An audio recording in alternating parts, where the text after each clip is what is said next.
नमस्कार, मैं रचना शर्मा चढ़ती कला टाइम टीवी देख रहे सभी दर्शकों का स्वागत करती हूं। आप देख रहे हैं हरियाणा के समाचार। समाचारों की शुरुआत से पहले एक नजर आज की मुख्य सुर्खियों पर।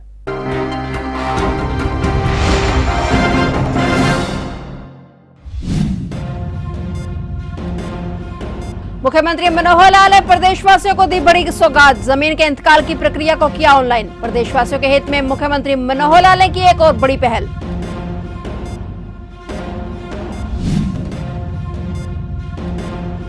गब्बर के आदेशों का हुआ असर, तोंद घटाने के लिए पसीना बहा रहे पुलिसकर्मी। गृह मंत्री विज ने मोटे पुलिसकर्मियों के लिए फरमान किया था जारी।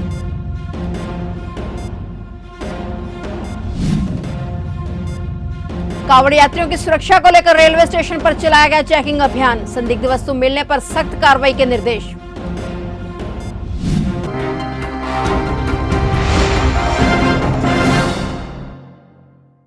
और अब समाचार विस्तार से। मुख्यमंत्री मनोहर लाल ने प्रदेशवासियों को बड़ी सौगात देते हुए जमीन के इंतकाल की प्रक्रिया को ऑनलाइन कर दिया है। चंडीगढ़ में प्रेस वार्ता के दौरान उन्होंने कहा कि रजिस्ट्री के 10 दिन बाद पोर्टल पर सबको आपत्ति के लिए दिखेगा और अगर कोई आपत्ति नहीं होती तो उसका इंतकाल हो जाएगा। प्रदेशवासियों के हित में मुख्यमंत्री मनोहर लाल ने एक बड़ी पहल की है और उन्होंने एसडीएम और डीआरओ को भी जमीनों की रजिस्ट्री की शक्तियां दी हैं। कोई भी व्यक्ति इन अधिकारियों के पास जमीन की रजिस्ट्री करा सकता है। इसके साथ मुख्यमंत्री मनोहर लाल ने 45 से 60 वर्ष तक के अविवाहित महिला पुरुष को 2,750 रुपए मासिक पेंशन शुरू करने की घोषणा की है। 1,80,000 रुपए से कम वार्षिक आय वाले लोग इसका लाभ उठा सकेंगे। वहीं 40 से 60 वर्ष तक के 3 लाख रुपए वार्षिक आय वाले विधुर को भी पेंशन मिलेगी।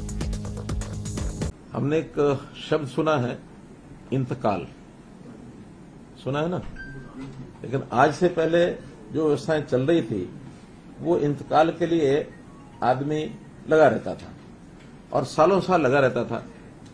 इंतकाल हो नहीं पाता था और उस आदमी का इंतकाल हो जाता था। इंतकाल का डबल मतलब।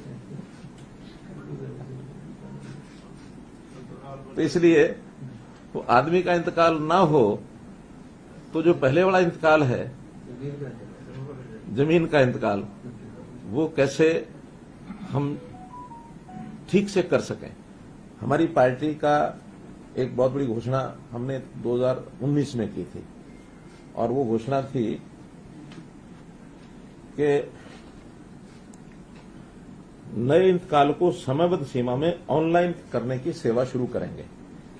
ये हमारा जो मैनिफेस्टो था उसमें हमने किया था और उस अनुसार आज हमने एक नई व्यवस्था आपको देने के लिए, आपके माध्यम से जनता को देने के लिए शुरुआत कर रहे हैं कि अब जो इंतकाल है वो रजिस्ट्री जैसे होगी उसके तुरंत बाद इंतकाल करने की व्यवस्था वो शुरू हो जाएगी।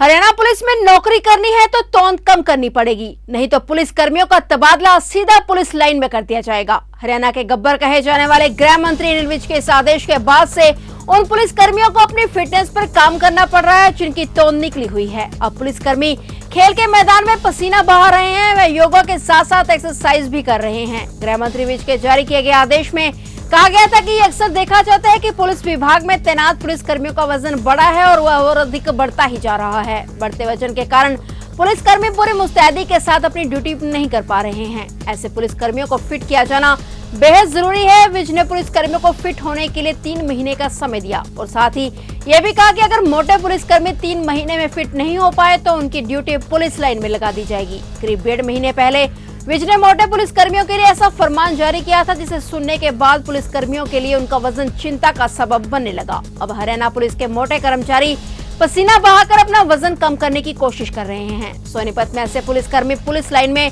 पीटी के साथ योग भी कर रहे हैं।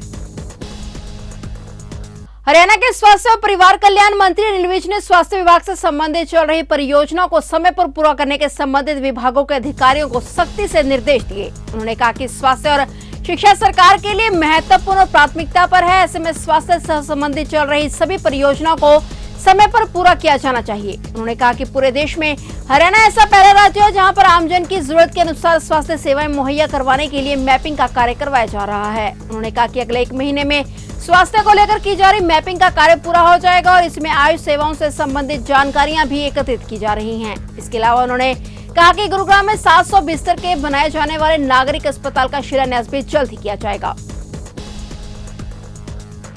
उचाना ब्लॉक के काबराछा गांव में सुबह बाइक सवार युवकों ने सरपंच मनीष को गोली मार दी। सरपंच मनीष को गोली लगने पर इलाज के लिए उचाना के नागरिक अस्पताल में परिजन लेकर आए, लेकिन यहां पर डॉक्टरों ने उसे मृत घोषित कर दिया। घटना की सूचना मिलने के बाद पुलिस मौके पर पहुंची। बताया जा रहा है कि पुरानी रंजिश के चलते मनीष को गोली मारी गई। मृतक के बड़े भाई संदीप ने बताया कि सरपंच का चुनाव मनीष की मौत का कारण बन गया। मारने वालों के 21 वोट आए थे और गोली मारने वाले सभी गांव से ही हैं। दरअसल मनीष को चुनाव में जीत मिलने के कारण वे लोग उससे रंजिश रखने लगे थे।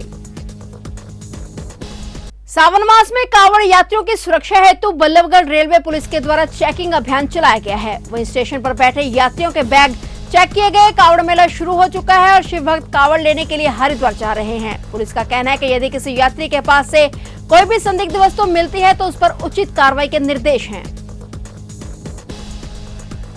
ये देखिए, अभी हरिद्वार में कांवड़ मेला है।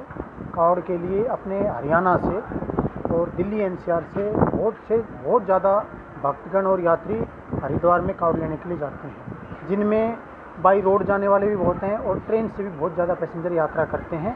इसी वजह से कि पैसेंजर हमारे पास ज़्यादा आ रहे हैं तो हमने चेकिंग अभियान चलाया हुआ है।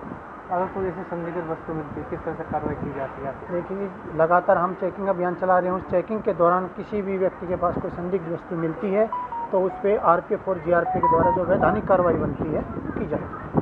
गांव मंगलोरा के पास एक दर्दनाक सड़क हादसे में मां बेटे की मौत हो गई। पुलिस ने दोनों के शवों का पोस्टमार्टम करवाकर शव परिजनों को सौंप दिया है। वहीं आरोपी गाड़ी चालक गाड़ी को मौके पर छोड़कर फरार हो गया। जानकारी के अनुसार गांव भूसली निवासी हिमांशु, जिसकी उम्र सिर्फ 18 साल की थी, वो अपनी मां सुदेश को यूपी में अपनी बहन के घर अपनी भांजी के जन्मदिन पर लेकर जा रहा था कि सामने से आ रही एक तेज रफ्तार कार ने बाइक को टक्कर मार दी। टक्कर इतनी जबरदस्त थी कि हादसे में करीब 10 फुट की दूरी पर मां बेटा सड़क पर जा गिरे। इस दौरान मौके से गुजर रहे राहगीरों ने दोनों घायल मां बेटे को अस्पताल में लेकर आए और जहां पर डॉक्टरों ने उन्हें मृत घोषित कर दिया। कल जो है 5 तारीख को बाइक पे जो है एक हिमांशु और उसकी माता जी सुदेश, वे जो है एक जन्मदिन पे जा रहे थे और मंगलोरा चौकी के पास जो है, हमारी चौकी के पास ही पेट्रोल पंप के पास उन पे जो है एक गाड़ी वाले ने उनको टक्कर मार दी। जो साथ के साथ ही एम्बुलेंस हमने वहीं पे प्रोवाइड करवाई थी और साथ के साथ ही जो है दोनों को यहाँ पे हॉस्पिटल में शिफ्ट कर दिया था। उसके बाद जो है दोनों को मृत घोषित कर दिया गया। मृत घोषित करने के बाद जी हमने उसके ब्रदर के बयान पे जो है पर्चा दर्ज कर दिया है और आगे जो भी नियम अनुसार कार्रवाई जो आज पोस्टमार्टम हुआ। जी, आज पोस्टमार्टम हुआ इन दोनों का। डेड बॉडी उनको वारसान के हवाले कर दी। तो कार्रवाई क्या मामला दर्ज किया उसके? हाँ जी, हमने केस रजिस्टर कर दिया जिनके ऊपर। सर, जो गाड़ी चालक हैं वो पकड़े जा चुके हैं जी, उनको हमने अभी हिरासत में ले लिया है जी। और कार कब्जे में ले ली? कार भी कब्जे में ले लिया जी, और जो एक्सीडेंट शुदा बाइक थी वो भी हमने जो है कब्जे में ले ली। किस गाड़ी के साथ हुआ था सर हादसा? ये स्विफ्ट गाड़ी है। स्विफ्ट गाड़ी। पहाड़ी क्षेत्र मोरनी में सीएम फ्लाइंग और सीआईडी की टीम के द्वारा संयुक्त रूप से उप तहसील कार्यालय मोरनी और बीडीपीओ कार्यालय मोरनी में औचक निरीक्षण किया गया। और इस निरीक्षण के दौरान टीम ने जब उप तहसील कार्यालय मोरनी में निरीक्षण किया तो वहां पर सिर्फ कर्मचारी जो कि कौशल रोजगार के तहत काम करने वाला कर्मचारी था वो उपस्थित मिला। 10 बजे तक नायब तहसीलदार आरसी के कमरों पर ताले लगे हुए थे और वही 12 बजे तक कोई भी कर्मचारी तहसील कार्यालय नहीं पहुंचा। इसके साथ ही मोरनी के बीडीपीओ कार्यालय में टीम के द्वारा निरीक्षण किया गया और बीडीपीओ कार्यालय में 3 ग्राम सचिव गैर हाजिर मिले। और सबसे चौंकाने वाली बात यही कि बीडीपीओ कार्यालय में रखा हुआ मूवमेंट रजिस्टर पिछले 1 महीने से अपडेट नहीं किया गया था। अब देखना यह है कि संबंधित विभाग क्या बनती कार्रवाई करता है। किस में जमीन की? तो फिर कोई नहीं है जी। तहसीलदार मिला नहीं? नहीं, कोई नहीं है जी अंदर। ना रीडर है ना तो कोई तहसीलदार है जी यहाँ। अच्छा, चलो ठीक। कब कितनी बार आ ली यहाँ? यहाँ तो बहुत बार है लिए हमको। कभी नहीं मिले? नहीं, पिछली बार मिले थे। फिर उसके बाद काम नहीं कर रहे जी कई दिन से, ऐसे ही पेंडिंग है। अच्छा। हल्का इंद्री के गांव फाजिलपुर में बागवानी विभाग के एसडीओ डॉक्टर गुरुदेव के नेतृत्व में एक जागरूकता कैंप लगाया गया। इसमें काफी संख्या में गांव और आसपास के किसानों ने भाग लिया।